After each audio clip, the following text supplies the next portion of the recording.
기대해 나에게 주신 하루를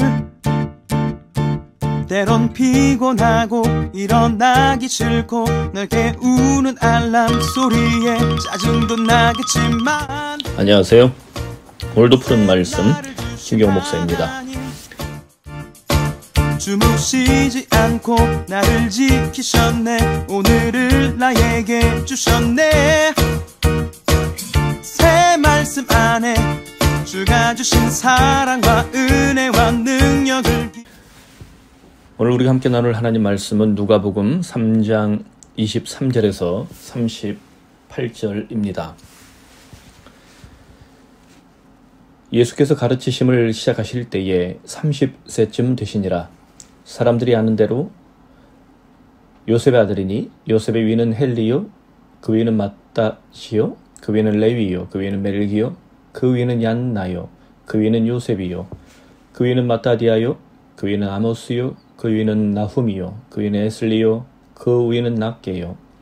쭉 내려오겠습니다. 32절입니다. 그 위는 이세요, 그 위는 오벳이요, 그 위는 보아스요, 그 위는 살몬이요, 그 위는 나손이요, 그 위는 아미나답이요, 그 위는 아니요, 그 위는 헤스론이요, 그 위는 베레스요, 그 위는 유다요, 그 위는 야곱이요, 그 위는 이삭이요, 그 위는 아브라함이요, 그 위는 데라요, 그 위는 나홀이요, 그 위는 수룩이요, 그 위는 르브이요, 그 위는 벨렉이요, 그 위는 헤버요, 그 위는 살라요, 그 위는 가이난이요, 그 위는 아박사시요, 그 위는 셈이요, 그 위는 노아요, 그 위는 레멕이요, 그 위는 무드셀라요, 그 위는 에녹이요, 그 위는 야렛이요, 그 위는 마할랄렐이요, 그 위는 가이난이요, 그 위는 에노스요, 그 위는 셋이요, 그 위는 아담이요, 그 위는 하나님이시니라. 아멘. 오늘 새벽 우리 함께 나눌 말씀은 뼈대가 살아있는 예수님의 족보라는 제목입니다. 뼈대가 살아있는 예수님의 족보입니다. 본문은 예수님의 족보를 기록하고 있습니다. 유학을 강조했던 조선이나 그 영향을 받고 있는 우리들도 족보를 강조하죠. 혈통이 어떤가에 따라서 신분이 달라졌기 때문에 족보는 양반 사회의 뼈대를 이루는 중요한 기록물이었습니다. 마찬가지로 하나님의 백성으로서 거룩한 뼈대를 강조했던 이스라엘도 족보를 강조했습니다. 족보는 톨레도트라는 히브리어로 유명한데 구약 성경은 창세기부터 톨레도트를 거룩한 족보 대 타락한 족보, 거룩한 족보와 타락한 족보의 구별을 해서 종종 제시하죠. 그래서 창세기를 보면 야곱과 또 에서의 관계, 또 어떻습니까? 창세기 등장하는 수많은 인물들 보면 요셉과 관련돼서도 거룩한 족보와 또 요셉의 반대편에 있는 또 범죄한 족보 혹은 타락한 족보들, 이런 부분들이 구별이 되면서 창세기가 쭉 전개되는 것을 볼 수 있습니다. 가장 대표적인 것이 노아 시대의 노아의 족보와 반대쪽에 있는 노아의 반노아 족보, 어떻습니까? 홍수 심판에서 심각한 타격을 받게 되죠. 그래서 창세기는 거룩한 족보는 살아나고 타락한 족보, 범죄한 족보는 심판을 받는다, 이 메시지를 제시하고 있습니다. 그렇다면 여러분, 이 족보에 대해서 우리 고민할 때 여러분 집안의 족보 얼마나 믿으십니까? 또 우리 예수님의 족보는 얼마나 신뢰성이 있을까? 좀 질문하고 싶지 않습니까? 근데 유대 풍습에 정통했던 신학자 요아킴 예레미야스라고 유명한 신학자가 있습니다. 이 예레미야스가 연구를 해보니까 당시 유대 사회에서 레위 계통의 제사장 가문이나 일반 지파의 가문을 막론하고 족보를 기록하여 보관하는 전통이 있었는데 기록 과정이나 필사 과정에서 오류가 발생하는 경우도 있었지만 자기의 가문을 과시하기 위하여 인위적으로 조작하지는 않았다라고 강조를 합니다. 우리 족보들도 마찬가지입니다. 족보가 임진왜란 이후에 이렇게 파보가 생기고 중인이 양반이 되고 족보를 사고 이런 과정들이 있었다고 하지만 정통 양반가의 이 족보는 상당히 그 기록물로서의 가치가 높습니다. 굉장히 자세히 기록하거든요. 예수님의 족보 역시 당시의 어떤 전통을 기준으로 보면 상당한 근거 위에서 신약 성경에 소개되고 있는 것 같다라고 우리가 추론할 수 있습니다. 더 나아가 예수님의 족보는 누가복음과 함께 어디에 또 기록되나요? 마태복음에도 자세히 기록되죠. 두 개 족보가 차이가 참 많습니다. 어떻게 이 차이를 이해하면 좋을까요? 먼저 구조적으로 보면 마태의 족보를 보면 마태복음 1장 1절 17절에 이게 소개되는 내용을 보면 모두 42명이 나열이 되는데 14의 구조를 보여주고 있습니다. 14명, 14명, 14명. 그래서 여기 다 메시지가 있는데요. 숫자로만 보자고요. 14는 7의 배수잖아요. 그래서 완전수가 2개 들어있는 거라서 어떤 이제 족보의 완전성, 족보가 문제가 없다, 족보의 완전성을 이렇게 강조를 하는 모습을 보여줍니다. 누가복음도 세보니까 77명이에요. 하나님 빼고, 하나님 사람 아니니까 좀 빼고 77명의 족보를 제시하니까 7 곱하기 7 형태잖아요. 그래서 완전수를 말하고 있습니다. 그러니까 마태와 누가의 족보가 메시지가 좀 다를 수 있지만 예수님의 계보를 완전수에 맞춰서 완전한 족보로 소개하고 있는 것을 우리가 알 수 있지요. 그리고 이제 무엇보다 기록 방식이 참 큰 차이가 있는데요. 마태는 아브라함부터 예수님까지 하향식으로 기록을 하고요. 누가는 예수님으로부터 시작해서 아담까지, 끝에는 하나님인데요. 아담까지 상향식으로 기록을 합니다. 그러니까 기록하는 관점이 서로 달라요. 왜 이렇게 전혀 다른 방식으로 기록하고 있을까요? 신학적 관점의 차이가 가장 큽니다. 첫째, 마태는 유대적 관점에서, 또 누가는 세계적 관점에서 기록하고 있습니다. 마태복음이 유대적 관점에서 기록된 것 우리가 잘 알고 있습니다. 그래서 이 마태복음이 유대인들을 위한 복음서가 아니냐 이렇게 이제 추론도 하지요. 누가복음은 세계인들을 위한 복음서다. 그레코 로마, 즉 당시 헬레니즘 문명을 대상으로 그리스를 또 로마를 향해서 기록되었다라고 봅니다. 그래서 누가복음의 관점이 마태복음보다는 훨씬 더 방대하다는 걸 알 수 있는데, 실제로 이 족보를 기록하는 이 관점도 어때요? 이 마태는 좀 다윗의 이 관점, 다윗의 왕위를 잇는 이 관점으로 이렇게 집중을 하고 있다면, 누가복음 어때요? 하나님까지 엄청 방대한 이 관점을 보여주고 있죠. 그래서 좀 이 관점의 차이가 굉장히 크다. 둘째, 마태는 예수님을 아브라함의 언약을 계승하는 언약의 상속자이자 다윗의 왕통을 계승하는 메시아라는 사실을 강조합니다. 그러니까 거기에 핵심이 돼 있어요. 앞에서 언급한 것처럼 유대적 관점에서 마태는 예수님의 족보를 해석하고 있는 것입니다. 반면에 누가는 어떻습니까? 예수님을 인류의 조상 아담까지 연결합니다. 세계적 관점에서 예수님은 첫사람 아담이 가져온 죽음과 죄의 문제를 마지막 아담, 둘째 아담으로서 십자가에 달려 죽으심으로 해결하여 모든 인류에게 생명과 구원을 주실 것을 강조하고 있는 것입니다. 여러분, 예수님이 첫사람 아담과 비교해서 마지막 아담 혹은 둘째 아담이라고 불려지잖아요. 이 별명이 있잖아요.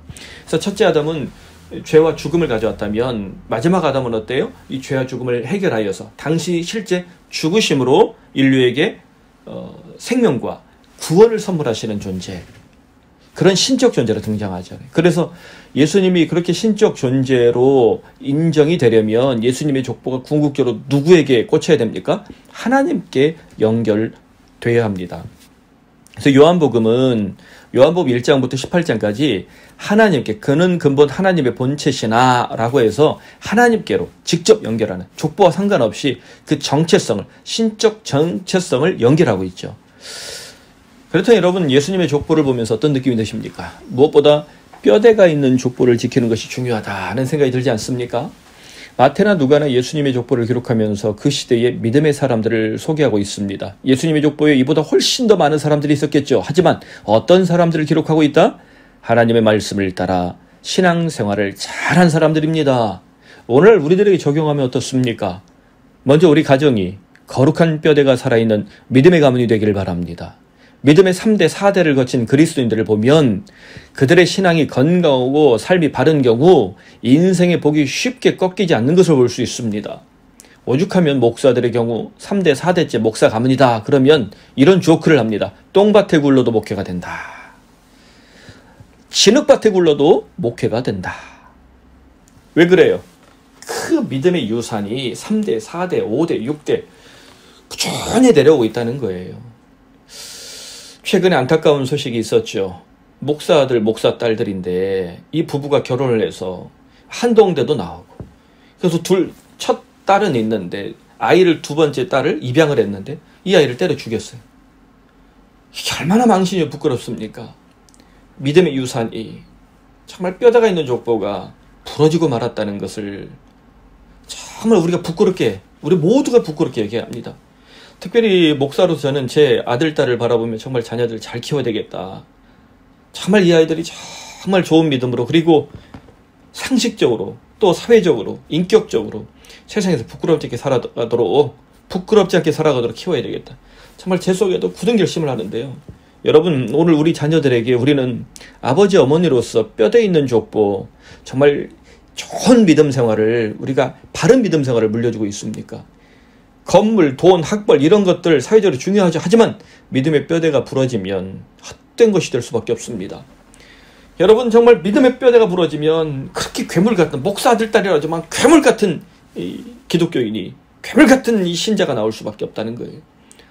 특히 코로나 시대에 온라인 예배를 하고 교회 중심으로 모이지 못한 어려운 때 거룩한 족보를 뼈대 있게 전승하는 가문이 얼마나 될까 저는 요즘 고민을 합니다.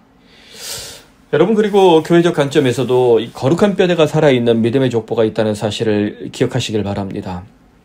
교회 역사를 기록할 때 장로 이름, 집사 이름, 권사 이름, 순장 이름, 담임 목사 이름을 새겨서 당회록에 전승하고 교회 열람에 전승합니다. 이게 교회 역사예요. 세월이 흐른 후에 그 이름들 중에 어떤 이름은 부끄럽게, 또 어떤 이름은 당당하게 드러날 것입니다. 여러분의 이름은 부끄럽게 드러나기를 원하십니까? 당당하게 기억되기를 원하십니까?